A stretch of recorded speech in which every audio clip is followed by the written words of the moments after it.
என்னுடைய அனுபவங்கள் கற்றுத்தந்த பாடத்தில் இதுவும் ஒன்றுன்னு சொல்லலாங்க. என்னன்னு பார்த்தீங்கன்னா, நம்ம ஊர்க்காரங்க ஜப்பானில் ஒரு தொழில் தொடங்கி ஒரு கம்பெனி ஆரம்பித்து நடத்திட்டு வராங்க சக்ஸஸ்ஃபுல்லாக.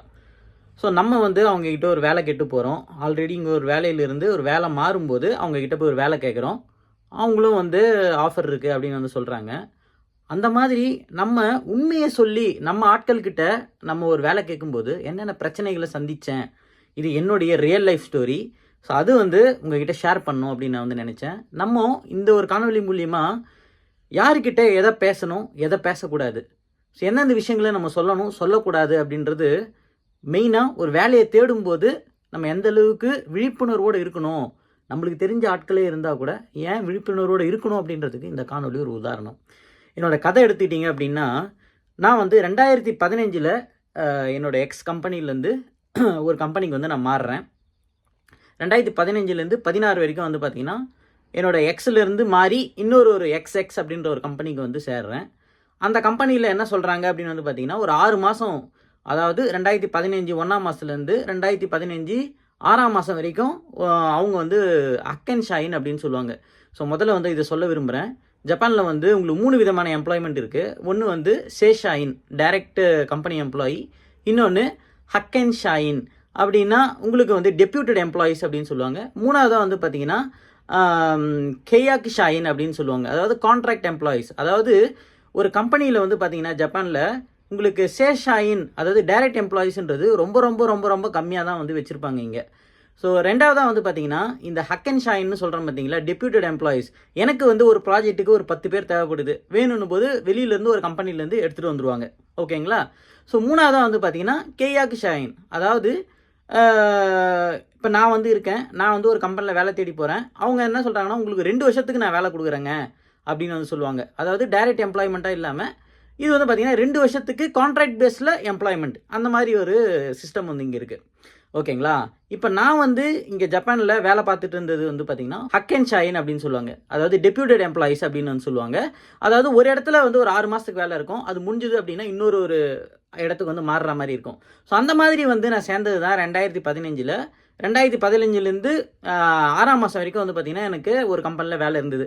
அந்த வேலை முடிஞ்சதுக்கப்புறம் என்ன ஆச்சுன்னா, அவங்க என்ன சொல்லிட்டாங்க, 7ஆம் மாதம் 8ஆம் மாதம் ஐடியில் வச்சுருந்தாங்க பெஞ்சில். 9ஆம் மாதம் சொல்லிட்டாங்க, இல்லைங்க இங்கே வேலை இல்லை, ஒரு 2-3 மாதம் நீங்கள் இந்தியாவுக்கு போயிட்டு அதுக்கப்புறமா ரிட்டர்ன் வாங்க அப்படின்னு சொல்லிட்டாங்க. என்னோட ஃபேமிலி பார்த்தீங்கன்னா பசங்க இங்கே ஆல்ரெடி ஸ்கூல் படிச்சுட்டு இருக்கிறாங்க அப்படின்ற ஒரு காரணத்தினால நான் ஃபேமிலியோடு இருக்கேன். என்னால் அந்த மாதிரிலாம் போயிட்டு வர முடியாது அப்படின்ற ஒரு காரணத்துக்காக நான் ஒரு வேலை தேடலாம் அப்படின்னு ஆரம்பித்தேன். நான் வேலை தேடணுமே அப்படின்னு சொல்லிட்டு என் நண்பர்கள்கிட்ட கேட்குறேங்க. அவங்க ஒரு கம்பெனி ரெஃபர் பண்ணுறாங்க. அது ஒரு இந்தியன் கம்பெனி. அந்த ஒரு இந்தியன் கம்பெனி என்ன மாதிரி ஒரு கம்பெனினா, டெப்யூட்டேஷன் பண்ணக்கூடிய ஒரு கம்பெனி. அதாவது டெப்யூட்டேஷனுக்கு ஆளுங்களை சப்ளை பண்ணுவாங்க. ஸோ அந்த மாதிரி பண்ணக்கூடிய ஒரு கம்பெனி. பொதுவாக எப்படி நடக்கும்னு பார்த்தீங்கன்னா, இப்போ ஒரு பெரிய கம்பெனி ஒருத்தவங்க இருக்காங்க, ஒரு ஓஇஎம் இருக்காங்க. அந்த ஓஇஎம் இவங்ககிட்ட ரெக்வஸ்ட் கொடுக்குறாங்க, எனக்கு இந்த டிசைன் இன்ஜினியர் 10 பேர் வேணும்பா அப்படின்வாங்க. இவங்க என்ன பண்ணுவாங்கன்னா, இந்த டெப்யூட்டேஷன் பண்ணுறாங்க பார்த்தீங்கன்னா, இவங்க மார்க்கெட்டில் தேடி பார்ப்பாங்க, என்ன மாதிரியான ப்ரொஃபைல் இருக்குன்னா என்னோட ப்ரொஃபைல் எடுத்துன்னு போயிட்டு இந்த ஓஇஎம்க்கு இன்ட்ரடியூஸ் பண்ணுவாங்க. இந்த ஓஇஎம்மோட ஸ்ட்ரெயிட்டாக நம்மளுக்கு இன்டர்வியூ வைப்பாங்க. அந்த இன்டர்வியூவில் நம்ம பாஸ் ஆகிட்டோம் அப்படின்னா, இந்த டெப்யூட்டேஷன் பண்ணுற கம்பெனியோட நம்ம எம்ப்ளாயியாக மாறிட்டு நம்ம அந்த டெப்யூட்டேஷன் கம்பெனி மூலியமாக அந்த ஒரு பெரிய ஓஇஎம்மில் போயிட்டு வேலை பார்க்குற மாதிரி இருக்கும். ஓகேங்களா.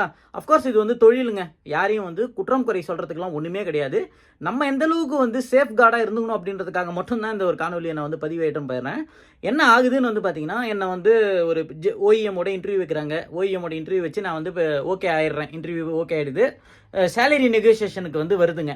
ஸோ அப்போ என்ன ஆகுதுன்னா, இப்போ உதாரணத்துக்கு நான் சொல்கிறேன், நான் 2015 ஒரு 50 மாதம் சம்பளம் வாங்கிட்டு இருந்தேன். அதாவது 5 லட்சம் மாதத்துக்கு ஜப்பானியனில் டேக் ஹோம் சேலரி வாங்கிட்டு இருக்கிறேன் வச்சுக்கலாம். இது ஒரு உதாரணம் மட்டும்தான், இது உண்மையான சம்பளம் கிடையாது.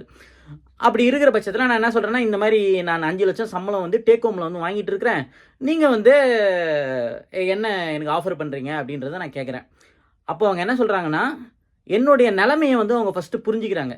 ஏன்னா நான் ஆரம்பத்திலே உங்களுக்கு சொல்லியிருந்தேன், என்னோட நிலைமையை நான் அவங்ககிட்ட சொல்லிட்டேன். இல்லைங்க நீங்கள் இங்கே இருக்கணும்னு நினைக்கிறீங்க, நீங்கள் இருக்கணும்னு நினைக்கிறீங்கன்னா இப்போ இந்த ஒரு கம்பெனி, அதாவது இந்த ஓஇஎம் கம்பெனி எங்களுக்கு கொஞ்சமாக தான் அதாவது அந்த பட்ஜெட் இருக்கும், பட்ஜெட் கொஞ்சமாக தான் அலோகேட் பண்ணியிருக்காங்க. அதாவது இந்த ரேஞ்சுக்குள்ளே, இந்த சேலரி ரேஞ்சுக்குள்ளே தான் அவங்க அலோகேட் பண்ணியிருக்காங்க. அதனால் இவ்வளோ உங்களுக்கு கொடுக்க முடியாது. நாங்கள் கஸ்டமர்கிட்ட வாங்குறதே கிட்டத்தட்ட இந்த அளவுக்கு தான் வாங்குகிறோம். அதை வாங்கிட்டு அப்புறம் நாங்கள் என்ன தொழில் சும்மா பண்ண முடியுமா அப்படின்னு கேட்குறாங்க. அது இல்லாமல் அவங்க ஒரு 2 விஷயம் பார்த்தீங்கன்னா, அது எனக்கு ஏன்னா ஆல்ரெடி நான் இங்கே வேலை பார்த்துட்டு இருக்கிறதுனால எனக்கு எல்லா விஷயமும் தெரியும். இதில் 2 விஷயம் எனக்கு ரொம்பவும் வந்து சுருன்னு கோவத்துக்கு உண்டாச்சு. அவங்க சிமுலேஷன் மாதிரி ஒன்று போட்டு கொடுத்தாங்க, சேலரி சிமுலேஷன்னு சொல்லிட்டு. அந்த சேலரி சிமுலேஷனில் என்ன போட்டு தராங்க தெரியுமா? ஜப்பானில் இங்கே குழந்தைங்கள வச்சுட்டு இருந்தா, இங்கே ஜப்பான் அரசாங்கம் வந்து குழந்தைங்களுக்கு வந்து 10,000 வந்து மாதம் மாதம் கொடுக்குறாங்க. அந்த 10,000 கூட என்னோட சம்பளத்தில் சிமுலேஷனாக போட்டு கணக்கு பண்ணுறாங்க. உங்களுக்கு மாதம் உங்கள் கையில் சம்பளம் எவ்வளோ வரும், அதை சம்பளம் இல்லாமல் உங்களுக்கு அரசாங்கம் கொடுக்குது பார்த்தீங்களா, அதையும் வந்து கணக்கு போட்டு சொல்கிறாங்க. இது வந்து எனக்கு ரொம்ப ரொம்ப இரிட்டேட்டிங்காக இருந்த ஒரு விஷயம். தயவு செஞ்சு இந்த மாதிரியான கம்பெனிகள் நீங்கள் இங்கே இந்தியாவில் இருந்து வந்து இங்கே தொழில் பண்ணிட்டு இருக்கீங்கன்னா, நீங்கள் சிமுலேஷனில் தயவு செஞ்சு இந்த மாதிரியான ஒரு மேட்டர்லாம் கொடுக்காதீங்க. இது வந்து தேவையில்லாத, என்ன சொல்கிறது, இது அரசாங்கம் கொடுக்குற விஷயத்த நீங்கள் வந்து உங்களுக்கு வருமானம் வருது அப்படின்ற மாதிரி வருமானத்தில் எடுத்துன்னு வந்து நம்மளை சேர்க்குறாங்க. ஸோ இது வந்து பார்த்திங்கன்னா தவறான ஒரு முன்னுதாரணம் அந்த சிமுலேஷனில் அவங்க பண்ணது. ஸோ 2வது வந்து பார்த்திங்கன்னா இங்கே பெரும்பாலான கம்பெனிகள் வந்து பார்த்திங்கன்னா இந்தியாவுக்கும் ஜப்பானோட அரசாங்கத்துக்கும் உங்களுக்கு MOU, அதாவது மெமரண்டம் ஆஃப் அண்டர்ஸ்டாண்டிங்னு ஒன்று இருக்குதுங்க.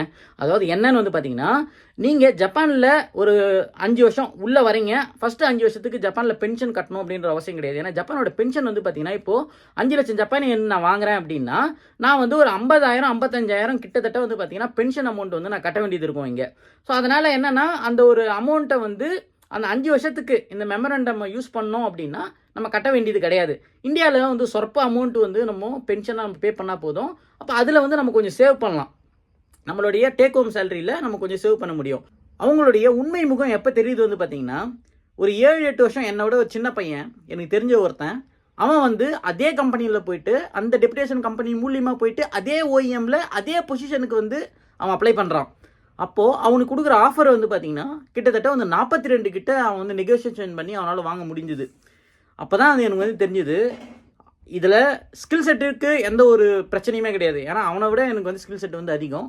அப்படி இருக்கிற பட்சத்தில் அவனுக்கு நல்ல ஆஃபர் பண்ணுறாங்க 42 கிட்ட. ஆனால் எனக்கு வந்து பார்த்திங்கன்னா டேக் ஹோம் 36 தான் வந்து ஆஃபர் பண்ணுறாங்க. ஸோ இது ரொம்ப கிளியராக தெரியறது என்னென்னா, நம்மளோட சிச்சுவேஷனை பேஸ் பண்ணி அவங்க நம்மக்கிட்ட நெகோசியேஷன் பண்ணுறாங்க அப்படின்றது ரொம்ப கிளியராக வந்து நான் தெரிஞ்சுக்கிட்ட ஒரு விஷயம்.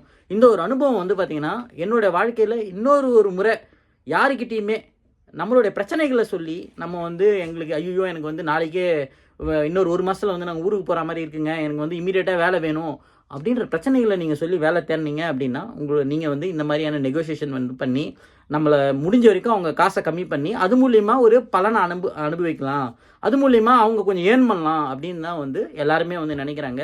இது ஒரு தொழில் தாங்க, இதில் தப்பே கிடையாது. யாரை வேணாலும் நெகோசியேஷன் பண்ணி உனக்கு முடிஞ்சால் நீ போகிற, இல்லைனா போகிறது கிடையாது.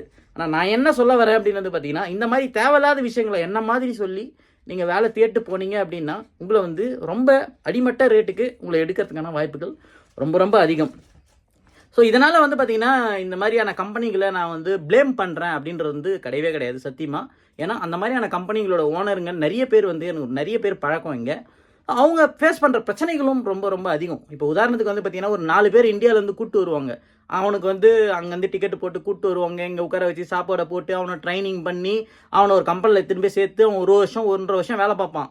அவன் வந்து பார்த்திங்கன்னா 1.5 வருஷத்துக்கு அப்புறமா கூப்பிட்டு வந்த கம்பெனியை விட்டுட்டு வந்து பார்த்திங்கன்னா வேறு கம்பெனியில் நல்ல ஜாபில் போயிட்டு செட்டில் ஆகிடுவோம். அந்த மாதிரியான பசங்களும் வந்து இருக்காங்க. ஸோ அதெல்லாம் வந்து பார்த்திங்கன்னா இந்த கம்பெனி வச்சு நிர்வாகம் பண்ணுறவங்களுக்கு அந்த ப்ளஸ் அண்ட் மைனஸ்ன்றது அவங்களுக்கு இருந்துகிட்டே இருக்கும். அது வந்து நான் அவங்கள ப்ளேமே பண்ணல. இது வந்து அவங்க வந்து ஒரு 10 பேருக்கு இங்கே கூப்பிட்டு வந்து ஆப்பர்ச்சுனிட்டிஸ் கொடுக்கறதுன்றதே ரொம்ப பெரிய ஒரு விஷயம். ஸோ நம்ம எப்படி இருக்கணும், நம்ம இது பண்ணக்கூடாது அப்படின்றதுக்காக தான் நான் இந்த ஒரு காணொலியை வந்து பதிவேற்றம் பண்ணுறேன். என்னுடைய இந்த ஒரு அனுபவம் உங்களோட வாழ்க்கையில் ஏதோ ஒரு காலகட்டத்தில் நீங்கள் செய்யக்கூடிய தவறுகளை திருத்தக்கூடிய ஒரு காணொலி விழிப்புணர்வாக இருக்கும் அப்படின்னு நான் வந்து நம்புகிறேன். இந்த காணொலி உங்களுக்கு பிடிச்சிருந்ததுன்னா லைக் பண்ணுங்கள், ஷேர் பண்ணுங்கள். அடுத்த ஒரு காணொலியில் உங்களை சந்திக்கும் வரை உங்களிடமிருந்து விடைபெறுவது உங்கள் ஜப்பான் தமிழ் ப்ரோஸ்.